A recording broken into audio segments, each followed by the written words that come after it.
Hi, I'm Candace, and welcome to my YouTube channel. I am not a doctor, where I am not a medical professional, but I love sifting through the science so you don't have to.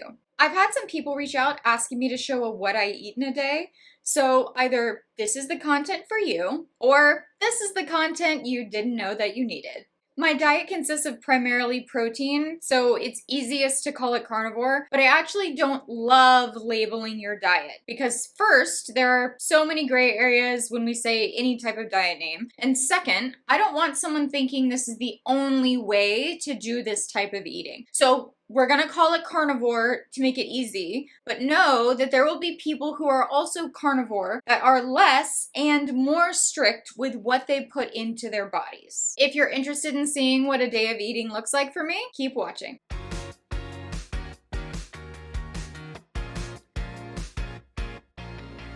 I thought it might be helpful to actually give you two different versions of what I would eat. So I did a day where I'm eating dairy and a day when I'm not eating dairy. A lot of people are sensitive to dairy or it causes inflammation long term. So I normally will have dairy in my coffee or at one meal, and then the rest is dairy-free, meat-based. But for the sake of giving you options and ideas, I incorporated dairy with every meal for one day and no dairy for the second day. I also want to say that it took me 6 months of zero dairy and another 6 months of only incorporating butter to get to the point where I could tolerate dairy at all. You can still do carnivore and not have any dairy. All right, let's jump into it, starting with my dairy day. I always start my morning with a water in my big ass basic babe cup.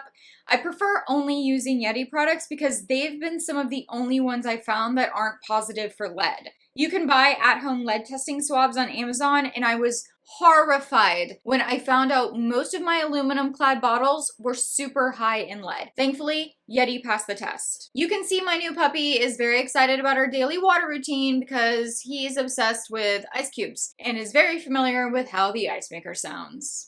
I toss a packet of unflavored Element into my cup like any good little carnivore girl. I've come to really enjoy cold, salty water. I know it sounds weird, but it's very refreshing. I don't use the flavored packets because they have maltodextrin in them, and sometimes between that and the natural flavors, they will bother my stomach. I'm also trying to stay as clean as possible, especially first thing in the morning. When you sleep, you lose a lot of minerals in water, so this is a great way to start your morning before you chug coffee. Your hunger and cravings can also be triggered by not having enough salt, so you might find you aren't as ravenous in the morning by adding this into your routine. Before my morning workout, I typically have a protein shake, but I use a super clean beef protein powder. There are a lot of options for protein powders, but I found the Be Well brand to be the best one without a bunch of crap added. Just because it says it's carnivore doesn't mean it's the best product for you. Please look at all the ingredients if you aren't just eating meat.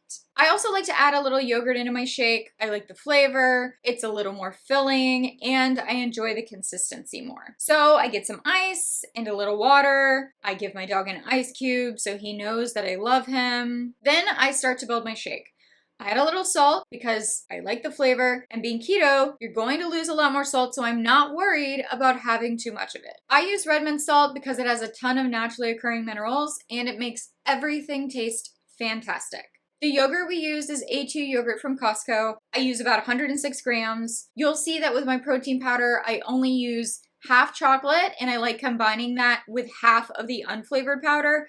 They were out of unflavored, so this is vanilla in the video, but the unflavored isn't sweetened. And I prefer a less sweet version of my shake, even though the sweetener they use is just monk fruit. This shake has 28 grams of protein, so it's a great option if you're someone who doesn't want something heavy in the morning, or you just want something quick. I knew this morning I was gonna have chuck roast for dinner, so I started that after my shake. I love doing crock pot meals because my house smells awesome, and I don't have to stare into the refrigerator void when it's dinner time. I found this is the best way to cook beef and pork roast, and I'll show you what makes it extra awesome later in the video.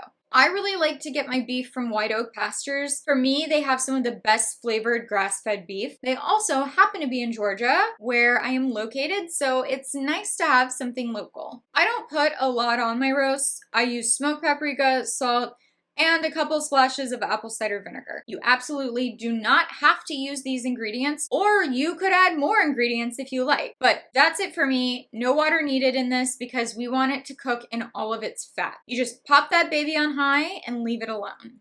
I do drink coffee, but most of the time it's decaf. I will add in some caffeine if I really need to focus or anyone is forcing me to stay up after 9 p.m. I prefer espresso to drip coffee, and I have to choose my own beans. This machine is perfect for that. Coffee can be full of mold and pretty much absolute trash for your body. I only use Purity coffee at home, and I even bring their little sachets with me when I travel. Remember that coffee also dehydrates you and steals your minerals. This is another reason to make sure you're adding back in those electrolytes. We use A2 milk from Costco because it's easy, y'all. This frother is one of the best things I've ever had. It makes my beverage feel exactly like a coffee shop, and I don't have to burn myself trying to steam my own milk. Lunch was very easy. I just tossed some chicken thighs in my air fryer and cooked them at 400 for 20 minutes. When they're done, I just chop them up into tiny pieces. I put those pieces in a bowl and top it with some cottage cheese. I added a little hot sauce to mine, but you absolutely do not have to do this if it bothers your stomach. It's still super delicious without it. An air fryer is a game changer if you are intimidated when it comes to cooking meat. I use my air fryer almost daily, and you can cook everything from small cuts of meat to entire chickens in there. I try to eat lunch outside in the sun if I can. It's so easy to become glued to your computer, and this is a nice vitamin D break for me. Dinner is already almost finished since I put it in the crock pot that morning. You can see all that fat that's rendered, which is going to help me with the next part. You want to shred all your beef up and mix it around in the fat to make sure it's evenly coated. You're then going to put it on a baking sheet with some aluminum foil and spread it out in a thin square, making sure that it's all one layer and not a lot of beef is on top of each other. You will then put this beef in the oven and broil it on high, starting at 5 minutes. Full disclosure, my timing works by when I can smell it, but that seems like an awful frame of reference. So let's just start with 5 minutes, and then if you want, you can keep it in there longer. Also, side note, everyone else's sheet pan looks like this, right? They just all turn brown and crazy looking. I was like, I think I have to get a new pan for this video. But then I thought, I already have 5 baking sheets and they all look exactly the same. I'm sure this is what happens to everyone else's pans, right? You can start to see it gets super crispy on top, which makes this awesome. After it's reached my desired crispiness, I take it out and top it with whatever cheese we have in the house, which again is optional. And I eat this without cheese all the time. It's still amazing, fatty, salty, delicious. We get whole blocks of cheese and shred them ourselves in a food processor. The cheese does stick together, but when I want cheese, I don't want potato starch or whatever gross anti-caking agent they're adding to shredded cheese. If you have a food processor with a shredder attachment, this takes 2 seconds and it's totally worth it. So that's my full day of eating, including dairy. I do try to get raw dairy when it's possible, but it isn't as convenient and it goes bad so much faster. Most of the time, I end up not even being able to finish a half gallon of milk before I have to toss it. I think it should be more accessible, but I'm all about trying to make my life easy, and same-day delivery from Costco, my friends, is real easy. Let's move into another day of eating, and this one is for all my non-dairy meat-eating buddies. First thing in the morning again, I'm putting my unflavored element tea into my water. Once or twice a week, I'll also add 1 drop of 5% Lugol's iodine.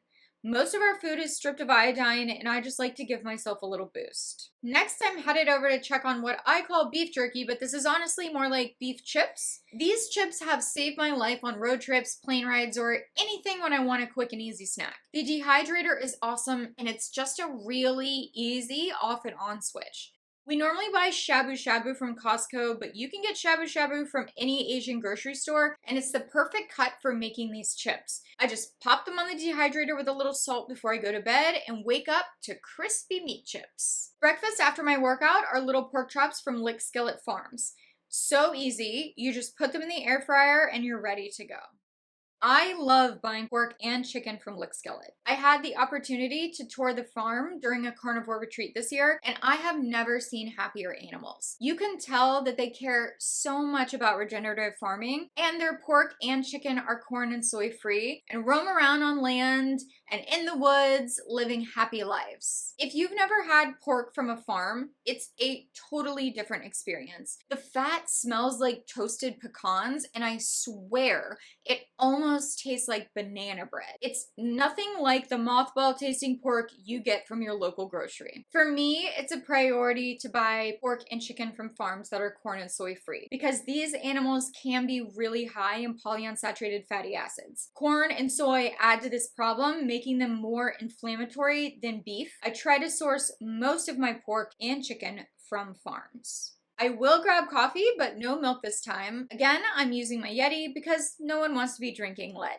At work, I'll eat my little beef chips from earlier. These are also a great deterrent from eating all the crazy snack items we have available to us.